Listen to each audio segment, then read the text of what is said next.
এখন দুবেলা তো থাক দূরের কথা, একবেলা কোনো দিন খেয়ে দিন যায়। বেহায়া মনটা লইয়া তোমারে ভালোবাসিয়া আজ আমার ঘটিল জঙ্গল। গান বাংলার ইউথ অফ চেঞ্জ এর মঞ্চে এই গানটি গেয়েই যিনি রাতারাতি কোটি মানুষের হৃদয়ে জায়গা করে নিয়েছেন তিনি জনপ্রিয় বাউল শিল্পী শামসুল হক চিশতি। শ্রোতাদের কাছে যিনি চিশতি বাউল নামেই সবচেয়ে বেশি পরিচিত। কিন্তু সোশ্যাল মিডিয়া ও নেট দুনিয়ায় তুমুল ঝড় তোলার পর আজ কেমন কাটছে এই মাটির মানুষের জীবন, চলুন জেনে নেই। ওরা বুঝুক বা না বুঝুক, আমি তো টের পাইতেছি। সত্যের জয় চিরদিনই রয়। জয় বাংলা, জয় বঙ্গবন্ধু। প্রায় 3 যুগেরও বেশি সময় ধরে বাউল ও লোকগানের সাথে বসবাস, বেহায়া মন এবং যদি থাকে নসিবে এই গানগুলোর ভিউ মিলিয়ন ছাড়িয়েছে। তাকে এনে দিয়েছে দেশ বিদেশে খ্যাতি।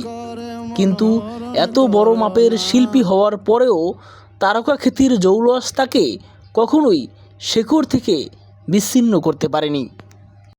জীবনে প্রথম একটা যাত্রা অভিনয় করছিলাম, নায়িকার রোল। বর্তমান জীবনে চিশতি বাউল একজন আদ্যপান্ত সাধারণ ও পরিশ্রমী মানুষ। গানের জন্য তিনি কখনোই দৌড়ঝাঁপ করেন না। তার নিজের গানের কথার মতোই তার জীবন দর্শন, যদি থাকে নসিবে আপনি আপনি আসিবে। বর্তমানে গানের পাশাপাশি তিনি যুক্ত আছেন সাধারণ পেশায়। রিজিকের সন্ধানে তিনি হোমিওপ্যাথি চিকিৎসা করেন, কৃষিকাজের সাথে যুক্ত আছেন এবং একটি ছোটোখাটো দোকানও চালান। গানকে তিনি অর্থ উপার্জনের হাতিয়ার নয়, বরং আত্মার খোরাক হিসেবেই দেখছেন।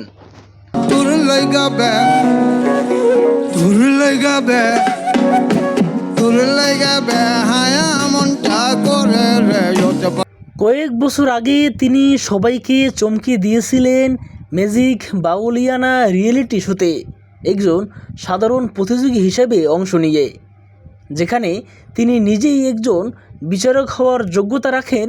সেখানে অন্যান্য সাধারণ প্রতিযোগীদের সাথে স্টুডিও রাউন্ডে কেন লড়ছিলেন তিনি? অনেকেই ভেবেছিলেন তিনি হয়তো আর্থিক সংকটে পড়ে সেখানে গিয়েছেন, কিন্তু চিশতি বাউল নিজেই জানিয়েছিলেন এর পেছনের চমকপ্রদ কারণ। তিনি কোনো অভাবে পড়ে সেখানে যাননি। একবার টিভিতে এক তরুণ শিল্পীকে তার গান ভুল সুরে গাইতে দেখে তিনি সিদ্ধান্ত নেন নতুন প্রজন্মের সাথে সময় কাটাবেন, তাদের নিজের গানের সঠিক সুর শেখাবেন। মনের সেই পাগলামি ও গানের প্রতি ভালোবাসা থেকেই তার এই অংশগ্রহণ। খ্যাতি বা অর্থের মোহ কখনোই তাকে গ্রাস করতে পারেনি।